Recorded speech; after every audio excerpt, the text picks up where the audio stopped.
Welcome, everybody.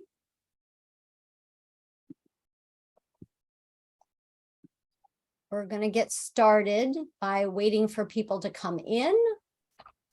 And we're going to put a question. What's the question we're asking? Here they come. We are asking the question, what is one thing that you loved doing as a kid that you don't or you wouldn't let your own kids do?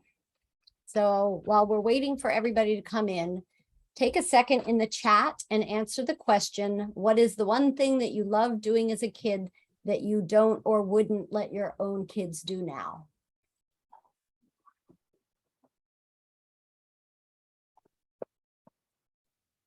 See the flood of answers.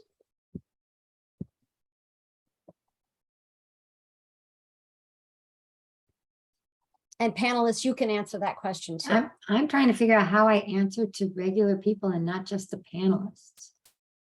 Well, just tell me what it is and I'll post it. What's one thing, Lenore, that you liked doing that you that I don't let my own kids do? Well, they're old. No, I was thinking that people should think about maybe Halloween is an easy way to, sort of train your thoughts if it's too big to think about like everything you did as a kid. Oops, we just say the chat is disabled, says Talia. Oh. Okay, so let's go ahead and get started. Oh, we have some in the chat. Eating entire bag of circus peanuts. There you go. Yeah. Okay, so welcome to our third Rethinking Parenting presentation, webinar, discussion. And all of this kind of bore out of Lenore Skenazy's first book, Free Range Kids, and we're talking about her second edition tonight. And the whole idea that things that we used to let, or we were allowed to do, we don't let our kids do anymore. And with the increase of anxiety in kids and and COVID and all of these confounding variables, how can we let our kids grow up in a more open environment that allows us to be less stressed and have more, more calm, and our kids more agency in life. Riding in the back of a pickup truck filled with leaves. How much hay? Like that. Wire ball, standing in the middle of the street and throwing a tennis ball at wires in the street as a game. Favorite game with my dad. Huh, that one's interesting. My daughter's only 5, but the subway scares me. Sit facing out the back, making beds in the car. So just a couple of housekeeping things. This webinar is being recorded because there's lots of other people that would like to have access to this later. This is a webinar, but we want you, so we can't have you pop up and on and off the screen really very easily. We can if somebody absolutely wants to, but so we want to use the chat and use the Q&A as a means of you giving us feedback, because we just don't want to be a bunch of talking heads, because we've all been on those webinars for so long. So we need your feedback. And this is one little bitty conversation in a much bigger conversation that we need to keep having after this webinar concludes. So let's keep talking about it. And we are super happy to partner with Amy Johnson from Neighborhood Parents Network. And I'm going to let her talk about what Neighborhood Parents Network is. I'll talk a little bit about Park Slope Parents, and then we'll let Lenore talk about Let Grow, and then we'll get started into the nitty gritty. All right, thank you, Susan. I'm so happy to be here and having this conversation with you both. Neighborhood Parents Network of Chicago is a 501c3 nonprofit organization. We were founded in 1980 by a group of parents who were dedicated to raising their kids in the city and wanted to build a community that would support each other in doing so. Now our mission is to help families find daycare, research schools, navigate developmental differences, and create community. And we have members all over the city of Chicago and some in the suburbs as well. And we're just so excited to be partnering with Park Slope parents and Lenore to get to talk to you. So thank you. Very cool. So Yes, and Susan, most- you direct us. I'm just waiting for I just sitting here ready here. for marching orders. So yeah, so most people know what Park Slope Parents is because you came through there, but what Park Slope Parents is all about is trying to help.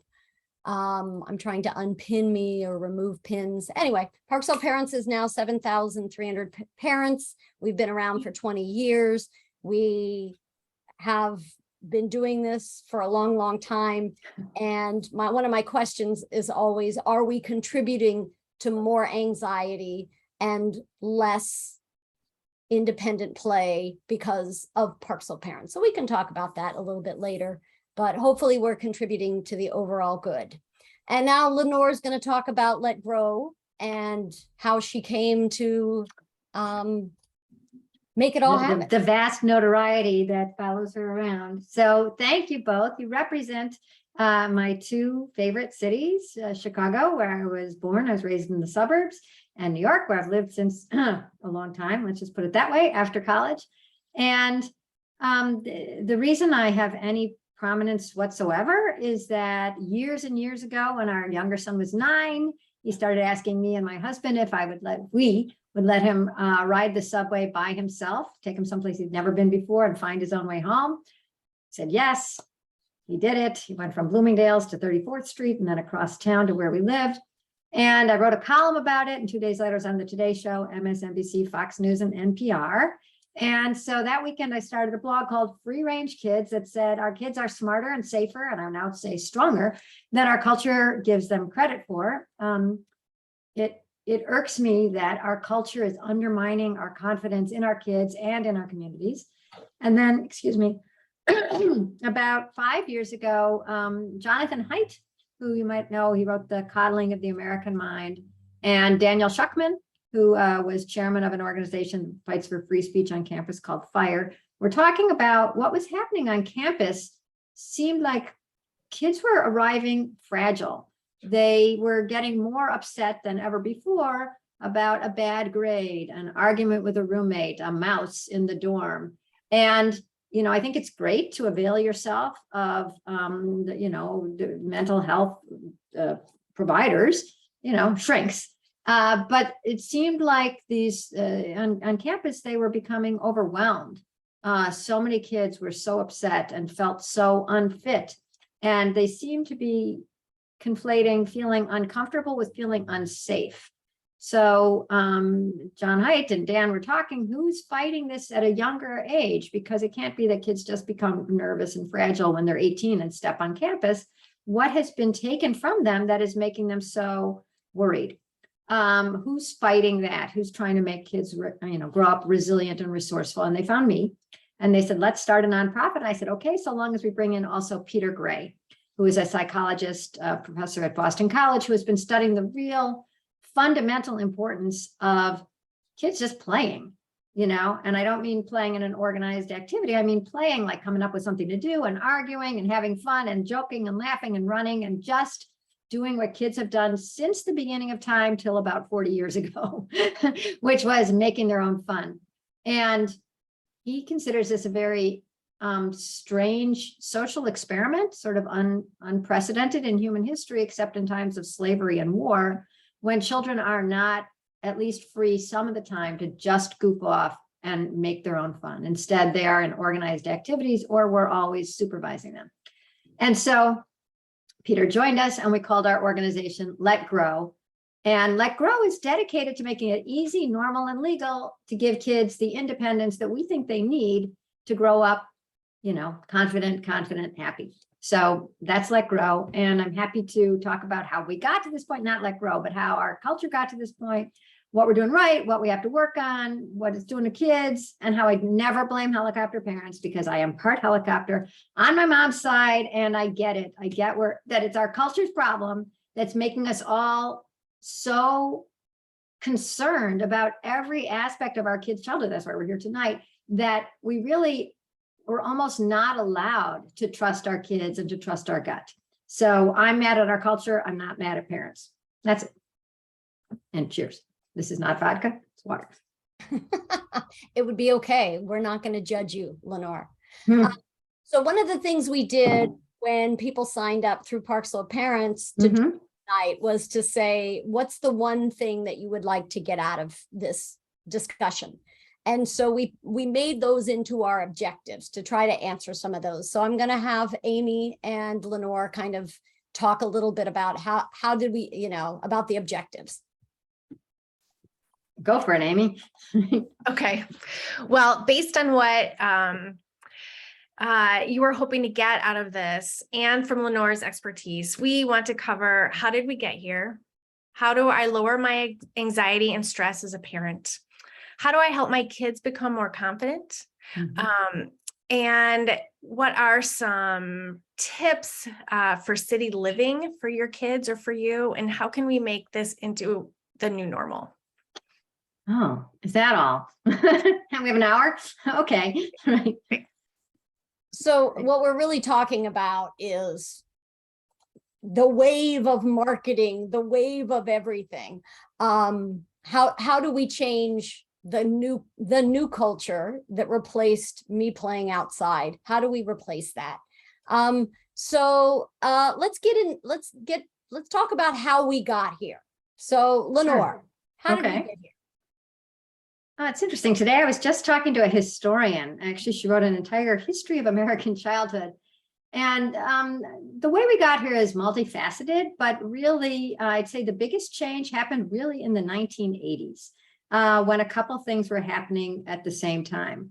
One is that there were two cases of horrible stranger danger kidnappings. One was Eitan Pates here in New York City, taken from a bus stop at age 6. And one was Adam Walsh, who was taken from a Sears in Florida, also at age 6, a couple of years later. And the thing that the historian Paula Fass was talking about today is that when Eitan was taken, and it made the newspapers, obviously, the working hypothesis on the part of most of the public was that some lovelorn lady had taken him to raise as her own. People were not thinking predators. They weren't thinking molesting and rape. They weren't thinking that way yet. And when about a month into the case, it started leaking out, well, maybe it wasn't a lady, maybe it was a guy, why? And then it came out, she said it was like a match to a gas tank. It was such a shocking and horrifying thought that really hadn't been prominent in American life till that point, to think that way, that she said that it was almost, there was an insatiable appetite for it because it just fired us on all neurons. We're outraged, we're sad, we're terrified, and we're reading and we're watching. And that happened to happen right at the same time that cable TV came into being. And until cable TV, it's hard to remember, but there was a day that had some, cartoons in the morning or the Today Show, and then there were soap operas. And finally, at the end of the day, there was a little bit of news. And the end, there was actually a test pattern. Some of us remember that. And cable meant that there were 24 hours to fill. And cable news meant there were 24 hours to fill with stories that you wanted people to keep watching. And the story that turned out to be the most powerful was of a white middle or upper middle class child taken by a stranger. And then once these became part of the news cycle, then they got reiterated and mashed up and shown to us again ad nauseum in the movies and the television shows. And Susan, I don't know if you can share your screen, but Susan surprised me with this graphic. She went and looked up, what did you look up exactly? I looked up abducted children. I'm going to share my screen real quick. Abducted children on Netflix. Yeah. Look at that. I mean, that's one screen full, right? abducted, unspeakable, lost, murder next door. I am all girls. And really, the thing that Paula Fass was talking about today is that previously in American history, when we thought about kidnappings, we thought about them in terms of rich people having to worry because the kids were always up for ransom. And with Eitan and with Adam Walsh, and then his father, John Walsh, started America's Most Wanted, and also the National Center for Missing and Exploited Children. Suddenly it looked like any kid anywhere was vulnerable. And there was a bit of shenanigans in this presentation, in that I got this today. I got it today on somewhere that said 800,000 children go missing. That's one every 40 seconds. And it's like, missing is like me when I was hiding in my closet. Missing is like Susan when she was climbing a tree and didn't come home for dinner. The numbers were inflated from like anybody who was ever like missing their kid for at the fair. And then children who were runaways and children who were taken in custodial disputes. And they were all put on milk cartons saying, I am the lost, or have you seen me? And we really started to think that John Walsh actually testified that 50,000 children a year are murdered. And that's just not true. It's, thank God, not true. Murdered by strangers is about somewhere between 10 and 20 kids a year. It's horrible, but it's very rare, thank God. So the media, along with, I was gonna say, along with the media, the media is really to blame. We live in a litigious culture. You start looking at things through the lens of how you could be sued for something going wrong. New Jersey, 2 years ago, there was a verdict. A kid had fallen off a slide on a playground in New Jersey at a school that children had played on for decades without a problem, but she had fallen off. She broke her arm. The parents sued, and their lawyer said that the slide was at a 35-degree angle when it should have only been at a 30-degree angle. And that got the family $170,000. So when weird everyday life becomes dangerized, and you start thinking that any risk is too much risk, and that anything that goes wrong, there must be somebody nefarious or very irresponsible behind it, it changes the way you think. And in terms of us parents, fearing not only that something bad might happen to our kids, but that we'll be blamed because how come she wasn't looking at him? How come she was an aisle away at the grocery? How come she left him at home for half an hour? How come she let him wait in the car while she returned her cart to the cart corral? It started to seem like blame was just waiting to fall on us, and that we would be alone in the wilderness with nobody speaking for us and nobody absolving us if anything bad happened. And I think there's religious reasons for that too, that there's nothing over us, nothing telling us that, there's a bigger plan, or fate is fickle. It's all on us. And so this illusion of control that kept growing in the last, especially with technology, we feel like we can be in control of everything. And so it's a burden, and we're very, very nervous. And nobody is saying, I gotcha. Bad things happen sometimes. Mostly they don't. You got to trust your kids. I trust you. I believe in you. That's a hard thing to hear in a culture that's so judgy.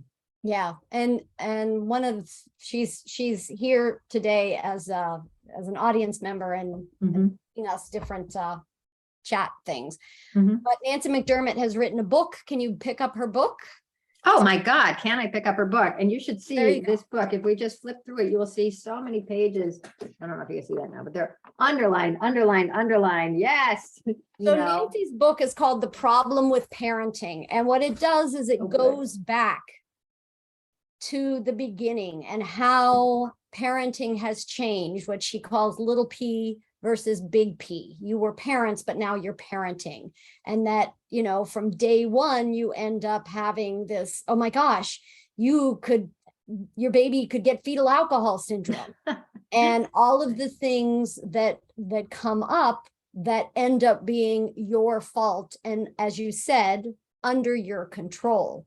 And we talked about this earlier in the week, but in the past, when your baby went to sleep, that was a time that you were allowed to relax. But, I looked up Target and baby monitors. Yeah. And when I was young, there was the digital. And then I was talking and Amy was saying, well, we could have bought the video one, but we decided that was probably too much. And this breathing and movement one, Yeah. which I have to say, the basis of it is the technology came out of the ICU. Right. Everything comes out of the Babies that ICU. are very frail. There was a reason that this technology was created. So that's a wonderful thing that it's there when you need it. But as you said, Lenore, now we can test what their temperature is, if they're breathing, all with this idea of what happens if something goes wrong. Well, all with the idea of treating children who are lucky enough to be perfectly fine as if they are no different from the children in the intensive care unit. And I have to say that little sock that you can put on babies, it's called the Owlet, and it came out, I don't know, maybe 5 or 10 years ago. And I wish I had I guess I should use the Wayback Machine. I wish I had screenshotted their original ad campaign for that. Was just because your baby's chest is moving up and down doesn't mean she's getting enough oxygen. And I thought, wow, I mean, this is going through the looking glass into another world where you're lucky enough, your baby has come home and they're not sick, right? They're perfectly fine. They got an A+ on their APGAR test. They're home, they're in a crib with no nothing, right? No bumpers, no pillow, no blankets, no toys, nothing. And their chest is going up and down and they're breathing. And it should be the time that you could relax. My God, that's like the best time when your kid is finally asleep. We all live for that time. And instead, that has been rewritten as another time of danger, a time when you must be vigilant and alert because something terrible could be happening. And not only does that make you scared, rather than giving you the confidence, it always says, oh, this will provide you with a good night's sleep and you can feel confident. Are you crazy? Now you're watching every breath. Is it there it goes, there it goes, there it goes, there it goes. But what was I going to say? Not only does it make you scared, it makes you ungrateful. I mean, how lucky to have a child who's healthy, who's coming home from the hospital without problems. And instead, you're acting like you're in hell. I mean, it is hell to have a kid who's sick. And here you are being told that a good parent should never take anything for granted, even the fact that their kid is going to live from tonight till tomorrow morning because they're asleep in their crib. That's a burden that has been placed on, especially American parents, by the illusion of control and, of course, by the marketplace, which knows that we're having smaller families. We have 2 people often who are making an income. And so we have a lot more money to spend per child. And the marketplace, abhors a vacuum and loves money. And so in it rushes and comes up with new things to worry us about so that it can say, but wait, here's the antidote. And it even starts before they're born, like you were saying, Susan, about, that anything you do while you're pregnant is going to hurt your kid. I mean, the what to expect when you're expecting books drive me crazy too, because they say like each bite is a chance for you to to give that child the nutrients they need. And the idea, if you don't, if one of those bites is of chiffon pie, somehow anything bad that your kid has happened to them between 0 and I'd say 40 is your fault because you didn't eat every bite correctly. So it's really a very strict orthodoxy. And one of the theories is that as we've left sort of a religious orthodoxy, we've replaced it with what we think of as sort of a scientific orthodoxy, with the latest paper telling us exactly what we have to do. And if you don't do that, all bets are off. Yeah, I mean, I know one of the people that's kind of up and coming right now is Emily. She's been around for a while, but Emily. Oh, Emily Astor. Uh-huh. Yeah, who wrote Crib Sheet, which is kind of like, okay, we could really get nitpicky about this 0.001% chance that X is going to happen, but let's be real here. So she's kind of one of our allies in this. And I wanted to read one of the quotes that we got, which was, took my daughter to the doctor this week. And the doctor asked, do you have a way to monitor her oxygen levels at home? As if this was something I was supposed to have and use regularly for a healthy baby. This is Julie F, whoever you are, Julie, write to me. I want to write about that. I find that malpractice, I'm not going to get you in trouble with your doctor, but how dare he or she suggest that your home be a hospital? I mean, that's really what they're suggesting, and that you should be a nurse as if your child is ill. I mean, that's just not fair, right? That's creating a worry where their job is to tell you, oh, your kid looks good, gaining weight, see me in a year. Okay, so we've got a general idea, and talk about walking wings.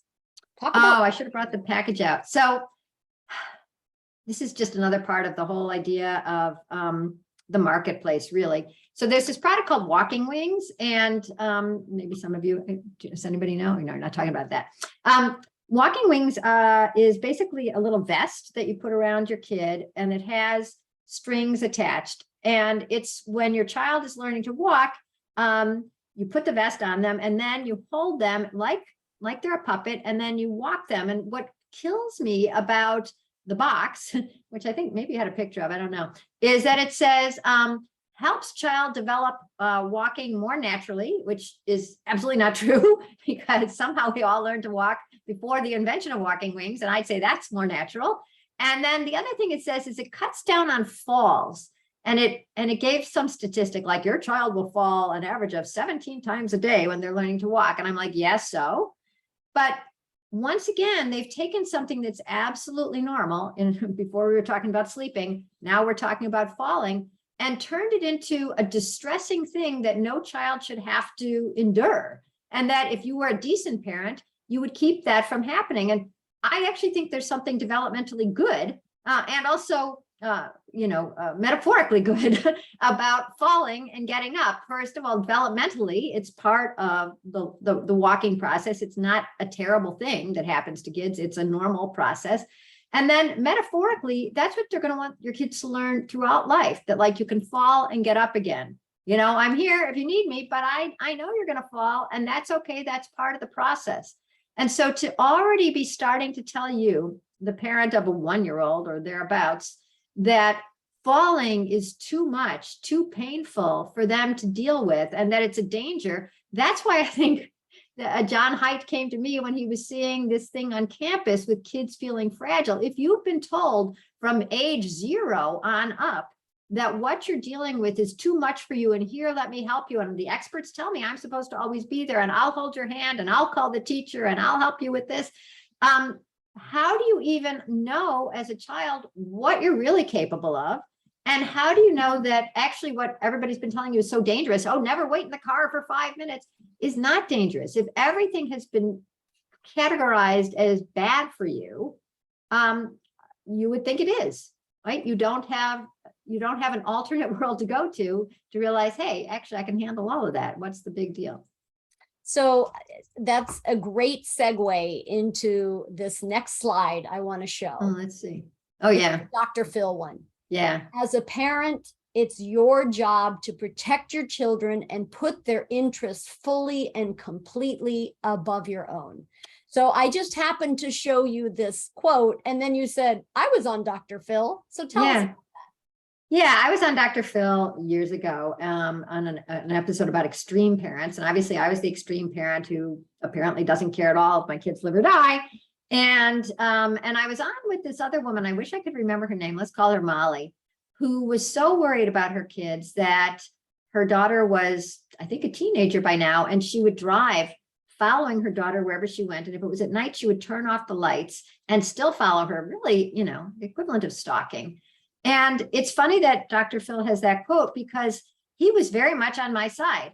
He really said to that mom, if you're always with your kids saying, here, I'm going to help you, I'll be with you, I'm watching you, and now we do it electronically. I don't think it was even, I don't think it would try, find my iPhone, find my kid. Life 360 wasn't happening yet back then. But he said that the message that the kids get is that they aren't capable, that something terrible is out there, and that only their parents are capable, or only an adult, which they aren't, is capable. And so it's funny that he says that other quote, because he really seemed to understand the undermining nature of overprotection. And here's where I have to put in the caveat again, which is that the overprotection is foisted upon us. Anybody who has a doctor saying, I hope you can check your kids' oxygen levels at home, is part of this culture that is telling us that unless we're freaking out every moment and with our kids every moment, preferably with a thermometer and an oxygenometer and walking wings and some other device to help them, they're going to be in trouble and we're going to be blamed. So Dr. Phil got it, but maybe he's just playing both sides. Yeah. I mean, I think that's really interesting. So one of the themes that came up in what people wanted to get out of this webinar was, how do I lower my anxiety and stress as a parent? Yeah. Things like learning how to be less anxious, less self-critical. And I know that a lot of people really love Dr. Becky, and I actually really like her too. I don't even know Dr. Becky. Oh my God. Oh, She married to Dr. Phil. Who's Dr. Becky? So Dr. Becky is she's like, you need to, respond to your kid calmly. And don't get me wrong, I really like Dr. Becky. I think she's really, but Is Dr. Becky in New York? Who is she? I mean, is she a real I don't know, doctor? maybe somebody who knows Dr. Becky can put it in the chat, but Dr. Becky really talks about, staying calm with your kid and making sure that, if they get angry, that you validate their anger instead of like yelling back at them and being triggered. She's really good about like, don't let yourself be triggered by your children's,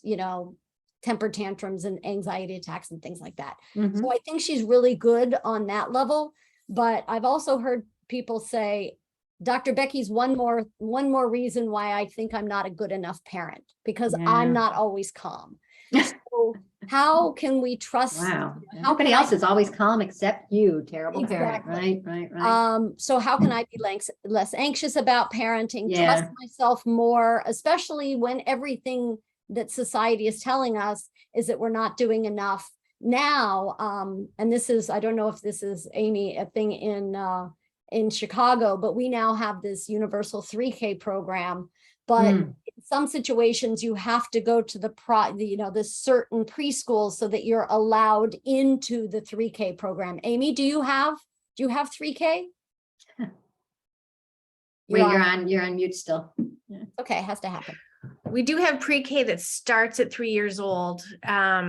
But it doesn't necessarily give you, in the public schools, it doesn't necessarily give you access to the public school that your preschool is in. Right. Similar to us, but now it starts in the twos. Getting your kid in the right twos program is going to help you get into the threes program, which is going to help get them to MIT down the road. Right. And having just put both of my kids in, both of my kids are now in college, I feel like I have this more 3,000-foot view. And there is, I remember watching Fame as a kid and going, they're going to have to apply to high school. I don't know if they have to do that, Amy, in Chicago. Do they have to apply to high school? You don't have to, but you can. It's many people do. And so now, in New York City, you have to apply to middle school, and we've instigated some lotteries, so that makes that a little bit easier. But if you back up to, I want my kid to be successful, then back up to, I got to get them into the right twos program. So how do we help lower people's stress and anxiety about parenting? So that's my big question to you for part 2. Yeah, well, that's a couple of questions sort of knotted together. One is about parenting and the other is about navigating the New York City public education system, which we did too. It was just horrible. All I have to say is it's horrible. On the other hand, you do get to see a lot of schools. So if you're sort of curious just sociologically about what's going on in New York, by having your kids, you get to go visit every school. Let's talk about lowering anxiety in general. And here's where I have to absent myself because, the 9-year-old who took the subway is now 24. And I have been talking about this topic then for 15 years and giving my amazing statistics. Like if you wanted your child to be kidnapped by a stranger, how long would you have to keep them outside for it to be statistically likely that they would be, you know, abducted? And the answer is, do you know how long? I'll ask Amy. Amy read my book, but she might not remember. Do you remember? How long would you have to keep your kid outside for them to be abducted by a stranger? I do not remember. I'm sorry. Want to take a guess? I don't know, 3 days, 7 days, a year, 2 years. I don't know. Keep going. We'd be here for a long time. It's 750,000 years to be statistically likely, just like how many Powerball tickets you'd have to buy. Anyways, the point is, all of that doesn't matter. Everything that I'm saying, everything that we're saying, the calm, the rationality that we are presenting this case with doesn't matter. The only thing that will calm a parent down that I have seen is for them to literally take their eyes off their kid, depending on their age, not toddlers, but above that, 5, 6, 7 and up, and have them do something on their own without you. And then they come back, and that's the magic. The fear goes away and the pride and joy take its place. You're so proud. Look, my kid, you know, walked to school for the first time, or my kid, you know, ran an errand for me, or, oh, she was bored at her friend's house, so she came home a little early. I mean, just seeing your kid be a human being successful in the world is a fantastic feeling that we don't let parents feel, because we're always with them. So we never know that they've succeeded, because they've always succeeded because we're there. And so when you finally get that rush of joy and confidence, and sometimes a little bit of surprise, it's so transformative. And I will tell you how transformative, because we have a psychology professor at Long Island University, Camilo Ortiz, who's working with PhD candidate using the Let Grow project, which is a homework assignment that I recommend all schools do, where the kids get the homework assignment, go home and do something new on your own without your parents. That's the Let Grow project. It's on our site, letgrow.org. You can download it. It's free. So he's using it as a therapist for families where the kid has a diagnosis of anxiety. And generally, when a kid has a diagnosis of anxiety, there's anxiety on the part of the parents too. I mean, it's just sort of goes back and forth. So the first family they worked with, and this is the only family I know of so far, so let's see how, hope it keeps going this way. But they have a 10-year-old who's very scared. To go upstairs or downstairs in their house without the parent was too scary. And actually, it's the second time I've heard of a very similar story, and it worked the same both times. So I think I'm very positive about this development. So they came into the office, the two parents and the kid, and Camilo starts talking about the Let Grow project. It's good for kids to do something on their own. Kids are built to be curious, adventurous, playful, and we are taking this out of their lives by doing everything with them and teaching them all the time and watching them and helping them. So you have to let him do something. Is there something you want to do, kid? Whatever the kid's name was, a boy. And he said, well, yeah, actually, I'd like to walk home from school. Now that's interesting, considering he's afraid to walk up or down the stairs, but this was a new thing that he wanted to try.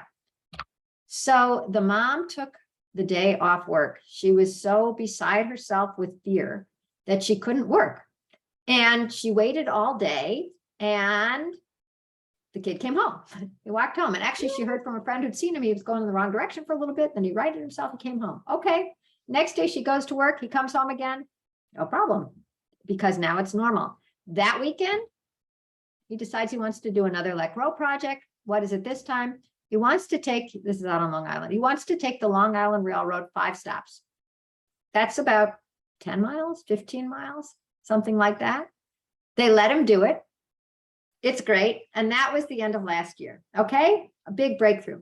School starts this year. He's a 6th grader.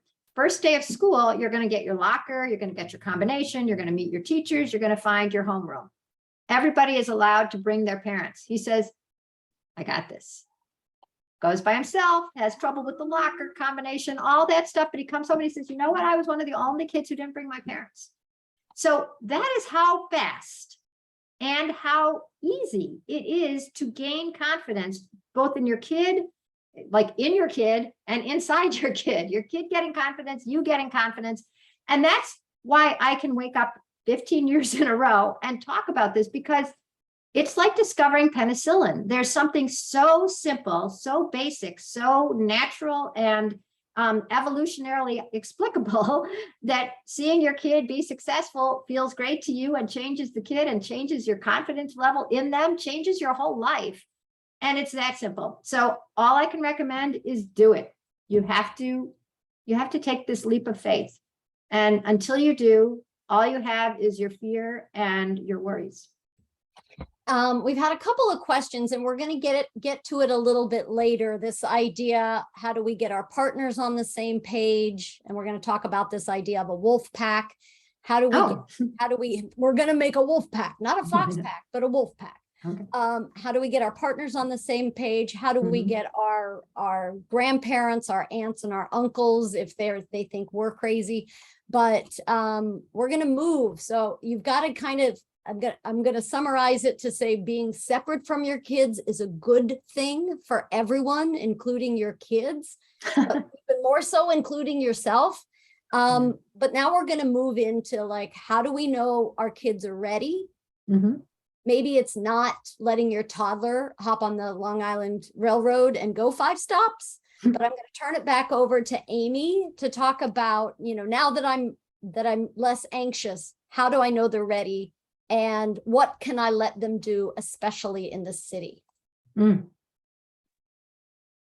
Yeah, thanks, Susan. This comes up a lot at NPN and on our discussion forum, both parents of younger kids who are wondering what their children will be able to do in the city on their own when they're older, and parents of older kids who are in it, who suddenly like, oh, suddenly I'm here and my kid's in a high school that's, you know, 5 miles away and an hour in traffic and right on the train. And so when can I do these things? When can I let my kid take the train?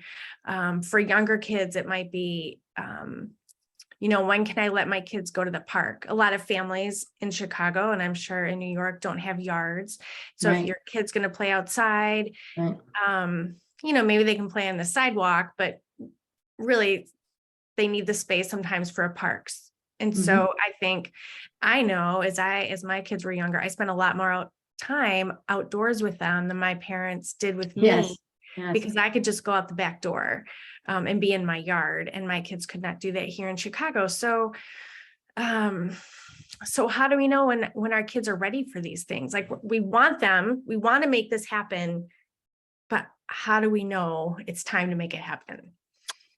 Okay, I'm going to break this one down a couple ways too. I totally understand it is confusing. And also I feel like my mom and probably most of our moms had a lot of markers, like a lot of milestones that they knew what they were. Like age 5 or 6, you could walk to school, and age 10, you could have a paper route, and 12, you could be babysitting.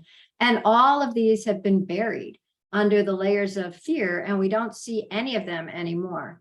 And so how do you know when your kid is ready?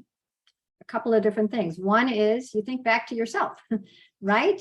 If you could play outside at 7 with your friends, so can your child, unless you're in a particularly dangerous neighborhood.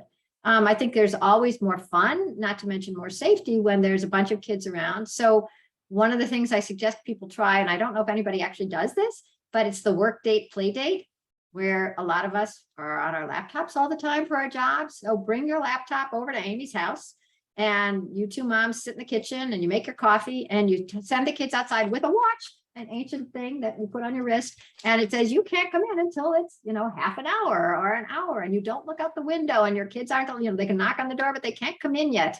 And just to re-normalize the idea that it's fun for them to be separate and they can handle some of this on their own. Because it is so hard to be the only mom sending your kid to the park, and so boring for the kid who goes to the park when there's nobody else there. And because it is so hard to find a group of people and bring them together and organize them and send the kids outside, although I do recommend you try that. And I also say, whenever you're having a party, have it the parents inside, the kids are outside, or the parents are upstairs, or the kids are in the basement. It's more fun for everyone. And it is just make it a rule. And then it becomes normal again, like the olden days, like the 70s, 80s parties. But the reason we started Let Grow, instead of me just talking about this sort of out off the top of my head at Free Range Kids, is because we wanted to make it easy and normal to let go of our kids and give them some of this independence and some of this free play. And so when you have your school telling not only you, but your reluctant spouse, oh, honey, it says the kid has to go home and has to come home and do something on his own. It's not my idea. It's the teacher. Yes, it's his 2nd grade teacher. It's his 7th grade teacher. We're hearing from this high school teacher. Where is he? Can't remember if he is in Chicago. Oh no, he's in Ohio, who's doing the Let Grow project with his high school students. They're driving their siblings places. They're doing the laundry. They're helping out their families. If it is a third party that is telling you that you have to let go of your kid, that's like having the markers again. That's something out external that is saying your kid is ready. And of course, you talk with your kid, and if it's like too far to walk to the friend's house, but it's close to walk to the candy store, then you do that, or vice versa. But it's great to have, like when I write articles, I'm a reporter, and I don't end up quoting everybody because somebody was boring. I say, oh, my editor took it out. No, it's not me. I love what you said. My editor took it out. That's the same thing. It's like, it's not that I think Junior is ready to walk to school. It's the teacher is saying this. So that really helps. And then the reluctant spouse gets the same experience you get, which is like, oh my God, look at this. I talked to one guy. I was doing this once just as a proof of concept. A family invited me over in Forest Hills. The father grew up in New Mexico with a twin brother. They would ride horses bareback in the gullies at age 10. He had an insanely free-range childhood. And now he has a 12-year-old son and a 10-year-old daughter, and he wouldn't let them do anything. Wouldn't let them walk outside, wouldn't let them walk home from school. And so I came over because he was going a little crazy. And I said, I'm just going to sit with you while you send your kids to the store, which was like 3 blocks away. And the kids went to the store. They came back with juice. It was lovely. And the dad was a little ashamed that he'd been so afraid. But I saw him again 6 months later to do a sort of follow-up. And he said that he'd been back to New Mexico, and he talked to his nephew, who's now a pastor. And he told him about this experience because now he was letting his son walk home, and sometimes the son would stop and play ball with his friends on the way home. And he said, I don't even know how come I can do it now, but I can. And the pastor said, you've always had faith in God, and now you have faith in your children. And that's it. The only way to gain faith in your children is through witnessing that they're capable, seeing that they're real humans and not just disasters in the waiting. And sometimes things go a little wrong, and that's great for the kid, because anxiety, what we're talking about is anxiety, right? I think there's a lot of anxious kids out there, a lot of anxious parents, but anxiety is a couple of things. Anxiety is worry that something bad will happen, right? Oh my God, if I go there, everyone will laugh at me. I'll be the only person at the party wearing the wrong clothes, that you won't be able to handle it. I'll be ashamed. I'll cry. I'll trip. I'll get lost, and that you will be ruined forever. Nobody will ever like me. I'm an idiot. I won't ever find my way home. And the only way to get through anxiety is what they call exposure therapy. You have to go to the thing, do the thing that scares you. And then you realize like, oh, I was the only one dancing. I was okay. Or I tripped on the way to get my Oscar, that did not ruin Jennifer Lawrence's career, the thing you're most afraid of, and it happens and things are okay. So action breaks the cycle. And I'm just going to put in one more plug for another Let Grow idea, because once again, these are all free, is also keep the schools open for free play after school, so that your kids have a place that they already are, that you believe in and you trust, which is the school. There's a quorum, there's a critical mass of kids. There's a bunch of different age kids together. And all you need to do is add some balls and chalk, and then they're playing, especially if the adults there are not organizing them into any games and are not solving all the arguments. They just say, I trust you. Is this a kid problem or an adult problem? You can handle it. So that's a way to both, between the Let Grow project of giving kids this independence and the idea of a play club after school, giving kids back the free play that we remember, that we think is good for kids. These are just the 2 simplest, cheapest, easiest ways to give kids back what I think they're missing, which is independence and free play. Yeah. That's all good advice. And I loved your quote, action breaks the cycle. I mean, that can apply to so many things. It's absolutely, yeah. Somebody told me that in college, and I think that's like the only thing I learned in college. It's the only thing I remember, but it's so good. It's like, this from procrastinating about anything. It's like you finally decide, okay, I got to write that thing, and you start writing. It's like, oh, that's not so terrible. Yeah. Well, I have a couple of questions for you. One is just digging more into this free range readiness. A parent asked, I would love my 9-year-old twins to be a bit more free range, but I see them do idiotic stuff all the time, like crossing the street against the light without looking. Are they not ready or am I not ready? Like, how does this parent know? Yeah. The weird thing is that my kids are in their 20s and I still think they cross the street badly. It drives me insane. I can't stand it. I mean, cars are what I'm afraid of. I'm not afraid of strangers. I'm terrified of cars. And I feel like they glance down at their phones, or I have a son who's always on a skateboard. But one of the reasons when they're with me, they're glancing at their phones is because I'm hyper aware super mom. I wouldn't let, I'm like the person who holds up my hand as if they haven't seen my body, but oh, my hand, now they'll stop traffic. And so the weird thing is that your kids are not going to be particularly unspacey or undumb when they're with you because they're in the passenger seat. They don't have to do anything. So it's that leap of faith again. You have to have, I would certainly teach them what we've always taught our kids, how to cross the street safely. Look left, look right, look left again. Don't go off with strangers. Don't get in anyone's car. The basics, right? If you need help, scream, which you won't, but you can. And then, when you're not with them is when they step up, right? I mean, that's one of our slogans: when adults step back, kids step up. And Peter Gray, the sainted Peter Gray, who we brought into Lecro, who's so great, says, when kids and adults are together, the kids are the kids and the adults are the adults. But when the adults aren't there, the kids become the adults. So right now you're seeing your kids as dorky, goofy 8-year-olds. And they're going to be that because they don't have to be anything else and they're not expected to be anything else until they have to be responsible. So that's why we're dedicated to action. It's only when they take the action that they become the more responsible kids. Yeah. So it's so hard. That's why I do it with other, like you have twins, have the twins do it together, have the twins do it with another kid, maybe a girl, a smart, mature girl. Right. That's the only thing that will let you see who they are and what they're capable of doing is when you're not there. Yeah. To clarify, these were not my twins. This is another parent's question. Yeah. It still applies. Yeah, it always applies to my 20-somethings. Right. One other question that a parent asked is, are there, how to support kids and make them ready for more independence? Are there legal aspects where that parents need to be aware of that have maybe changed from the the legal thing. So Lecro is making it easy, normal, and legal to give our kids some independence. You're in Illinois. Illinois has a law that is being considered right now that is sort of a free range law. New York doesn't have one yet. We're working in 5 states right now, but New York isn't one of them. New York's law on the books is not so bad. The problem with the neglect laws in most states is that neglect is really broadly defined as often like providing proper supervision. And it's like, well, what's proper and who decides? And what if I think my kid is ready and you don't?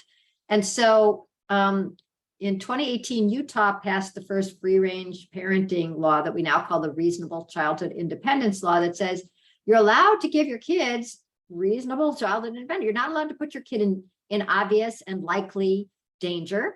But if you think your 7-year-old can come home and, be home for a couple hours and you're working 2 jobs, that's up to you. If you want your 8-year-old twins to, walk to the park and play for half an hour or an hour or 3 hours, and, your kids and your neighborhood, that is up to you. And so since Utah, we've had 3 other states, Colorado, Oklahoma, and Texas, pass these laws. And they're usually passed with bipartisan support.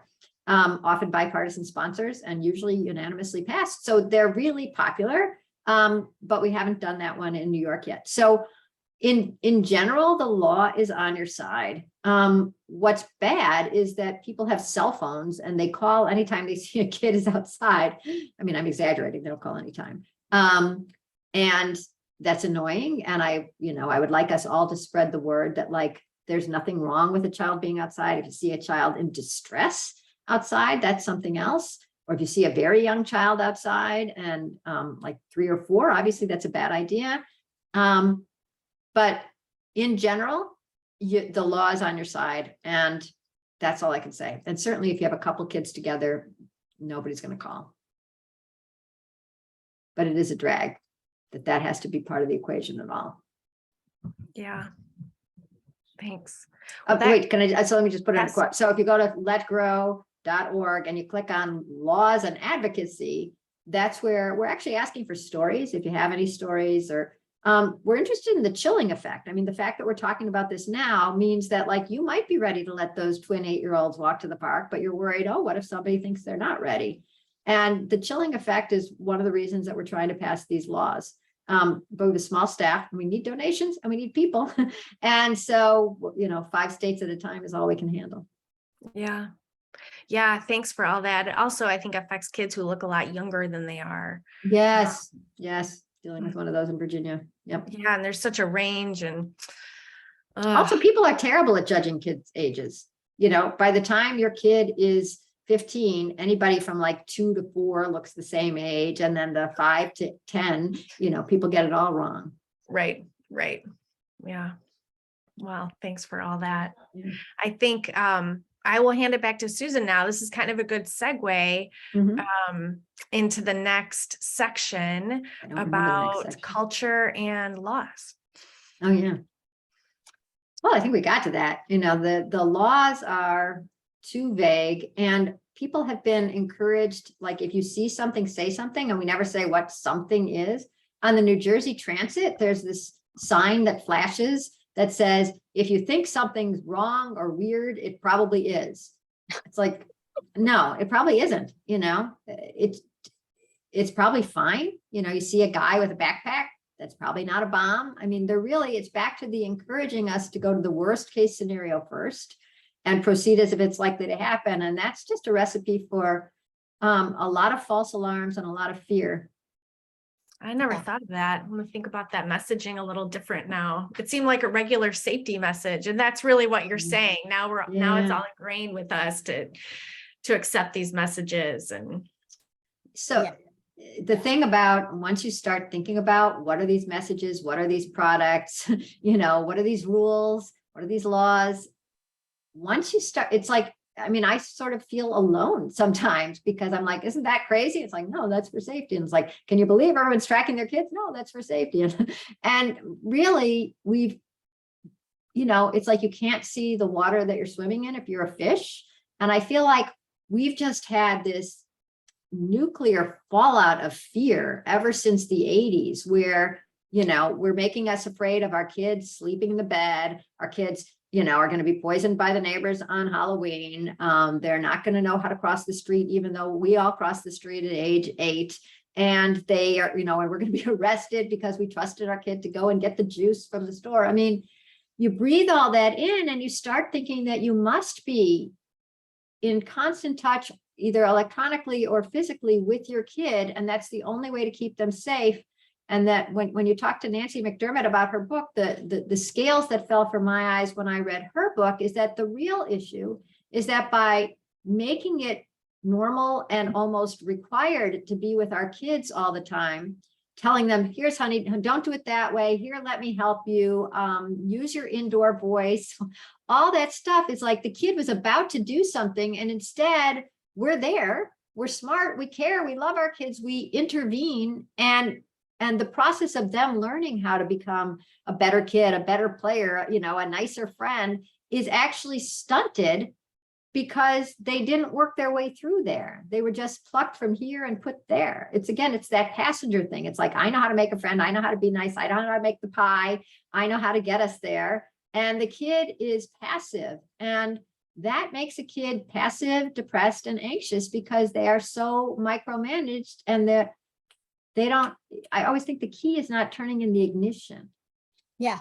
And it also goes back to something, our very first Rethinking Parenting was with Micheline Duclef. Yes, yes, amazing. And she wrote this book, Hunt, Gather, Parent. And one of the things we talked about when we were setting up this webinar tonight was the idea, talk about this idea of family responsibility. What did you get out of her book, Lenore?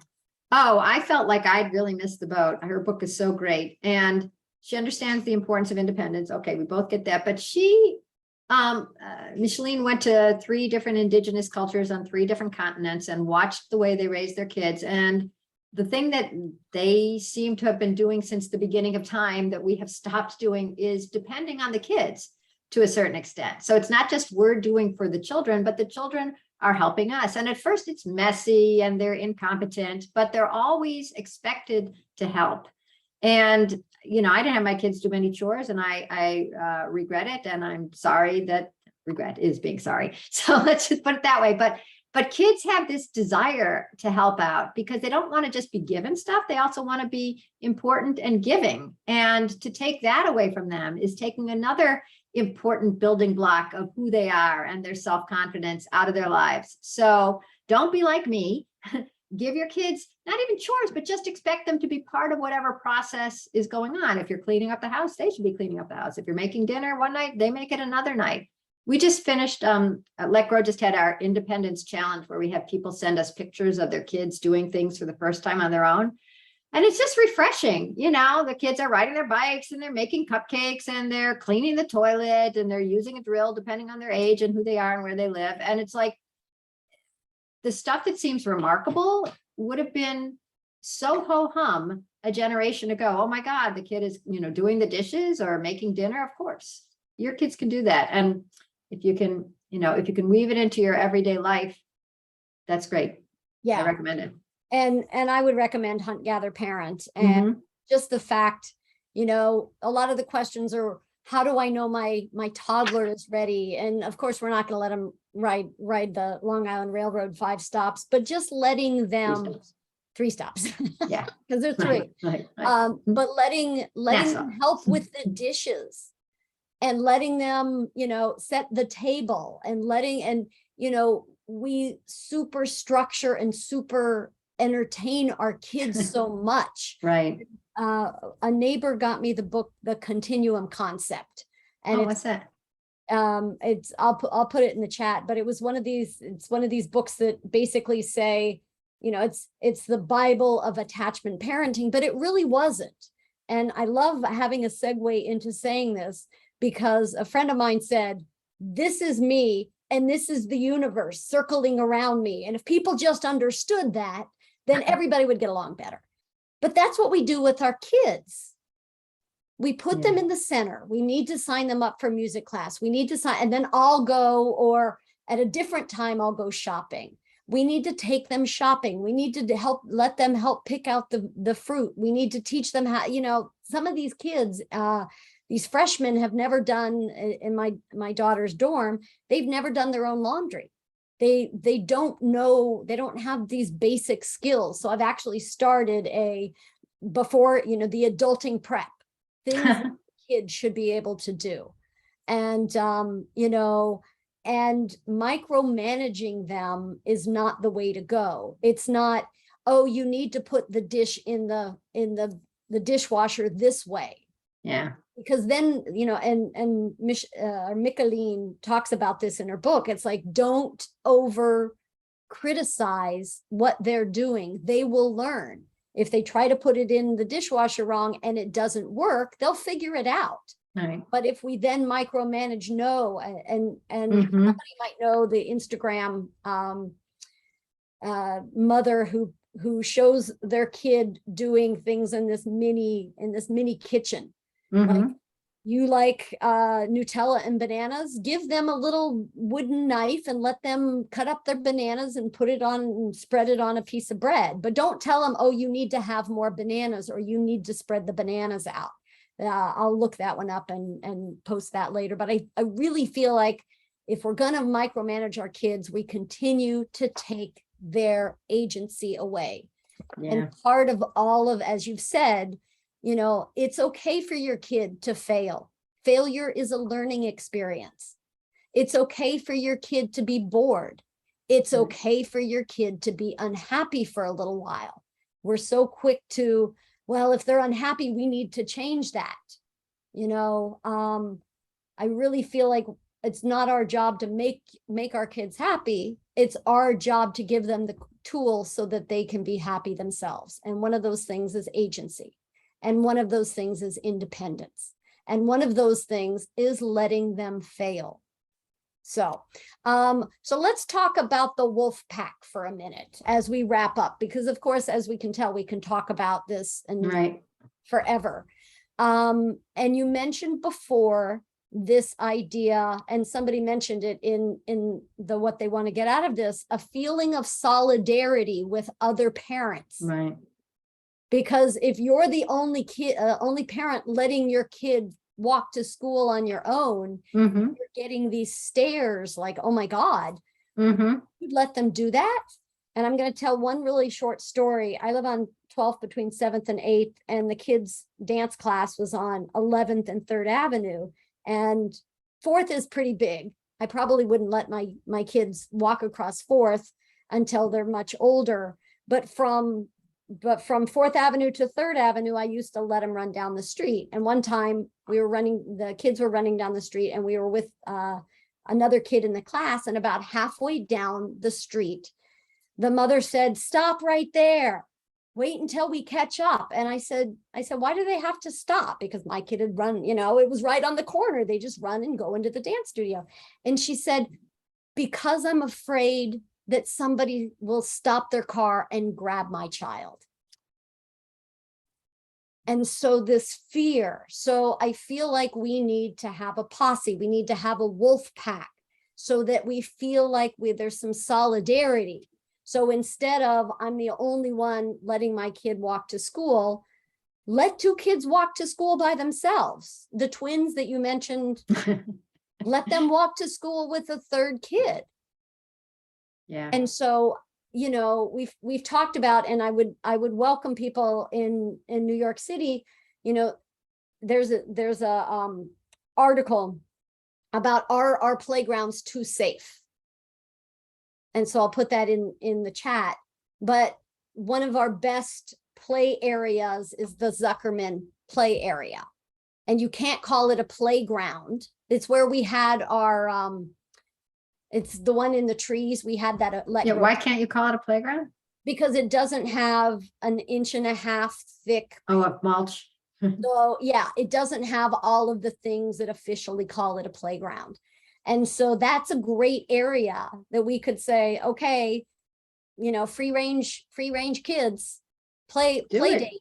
Do it, from 10 to 12 every Saturday morning, bring your kids and we'll just hang out someplace else or far in the corner, Yeah, I mean, so Let Grow is redoing its website, and soon we will have a friend finder, and you can put in your zip code and find other people, hopefully, who share your philosophy. But obviously, there's probably something on Park Slope Parents where people can connect and say, hey, I've got, a 5 and a 12-year-old, and let's go to the park together.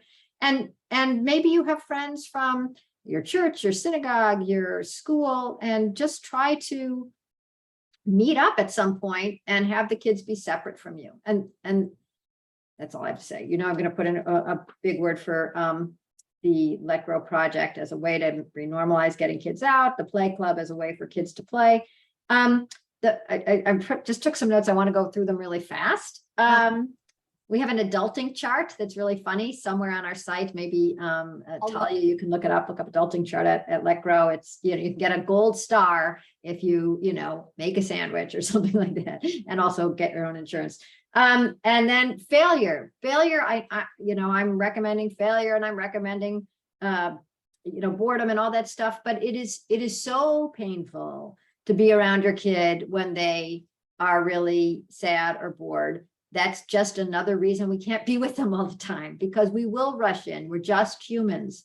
We're normal. We love our children, and we will come up with something fun for them to do, or, promise them that they won't fail next time. So some of the time, we just can't be with them, or we will try to make everything better all the time. At least I do. I want to real quickly point to your technology chapter, because that's a new chapter that you wrote. Oh, yeah. 2nd edition. And, Can you just speak a little bit to what you would say about technology and boredom? Well, if the rest of the world is like me, the second I'm bored, I look at Twitter, I mean, it is impossible not to look at this wonderful, interesting device that's has something for me to read or somebody to talk to or learn about all the time. And so I try to encourage like the equivalent of wildlife sanctuaries. I mean, in Africa, there's like places where elephants and tigers get to go, and they have no idea that surrounding them are, regular life and skyscrapers and businesses, because there's this one area where life is old fashioned. And that's what I think of as a play club. I mean, if you can, whether your school can have time after school for kids to play, or whether you want to try to organize a play club on your own, it is a device-free time, rich in kids, rich in junk, and suitcases and chalk and cardboard boxes. But there are no devices, because with a device, I mean, I live on a street where there's a middle school, and I see the kids in packs walking together, and they're all looking at their phones. And you have to have a phone-free zone, which I think of as like a child life sanctuary. And that's what a play club is. But if you can't start a play club at your school, try to do it Saturday mornings at your Zuckerman Park, right? Kids are there and nobody's on a device. It sounds like they're pretty young kids. They're probably not on a device. The other thing about technology that I think is driving us crazy is that somebody in the questions was talking about, you can even find out the second your kid gets a grade on their Spanish test. It shows up on a portal. The portals were going on when my kids were little. I didn't do them. Frankly, I couldn't figure them out, but I'm also glad I didn't do them, because once again, there's the two fears that are like just that we're breathing in. One is this, my kid will be snatched halfway up the block and I'm, screaming. And the other fear is that your children will fall behind, and that therefore all their academics and have to be overseen by you at all times, or they will have a miserable future because you didn't find out about their grades soon enough, and you didn't hire the tutor soon enough, and you didn't get them into advanced chess. All I can say is that kids do fine who go to schools you've never heard of. Kids do fine who struggle with a couple of subjects in school. And the idea that everything has to be perfect for them to succeed is a strange and exacting world that does not exist. The New York Post had a field day years ago when a mom was so upset because her 4-year-old in some pricey preschool was surrounded by 2-year-olds. And she said, how's she ever going to get into Harvard? And I'm like, that's how. She's going to get into Harvard, because she's going to be the cool kid who got to play with these 2-year-olds and order them all around, because she was so brilliant, because she was 4 and had all the verbal skills and all the great ideas. Stuff that you think doesn't matter does. Free time, inventing games, playing, being mad, organizing a team, drawing for fun, all that stuff is so enriching, and we think it's a waste of time, and that the only thing that matters is when we're with them and we're helping them and there's a grade and there's a coach. And it's a lie. That's all I could say from my vast experience. Kids have so much to learn and explore and love and blossom into when we trust them. And we're in a culture that has told us to trust no one, including ourselves and our kids. What a brilliant summary of all we've talked about today. And I brought Amy in to thank her, and we need to wrap things up, but I want people that are here.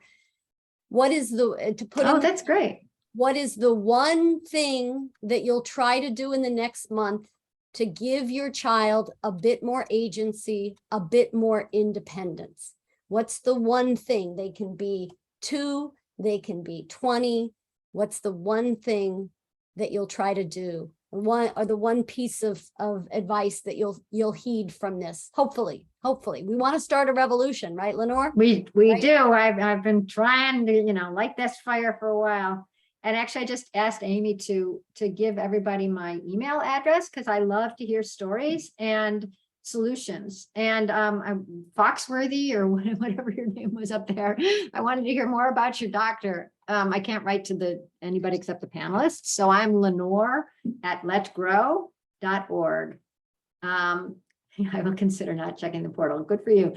So Lenore at letgrow.org. Tell me stories, ask me questions, and help me, like help us together. The more we get the word out, the more we renormalize the idea that, our kids are going to be okay. And our kids are going to be okay. And it's more important that we teach them how to be happy, give them the skills to be happy, than make $1 million or be super successful. I think we need to redefine what it means to be a success. Because, not to quote John Lennon, but love is really what we need. Love is all you need. And if you feel love and give love and can walk to the corner store. Really, or the dance studio without being snatched. So thank you for joining us today, and lots of other questions to ask. Let your kids walk to the corner store, let your kids play by themselves, meet up with them later. Tell your in-laws to take a hike. This is what you've chosen. And a couple people mentioned old enough and this idea. So I know some people have to go. I think it'd be nice for us to just sit for a minute and see if there's anybody that wants to ask a question.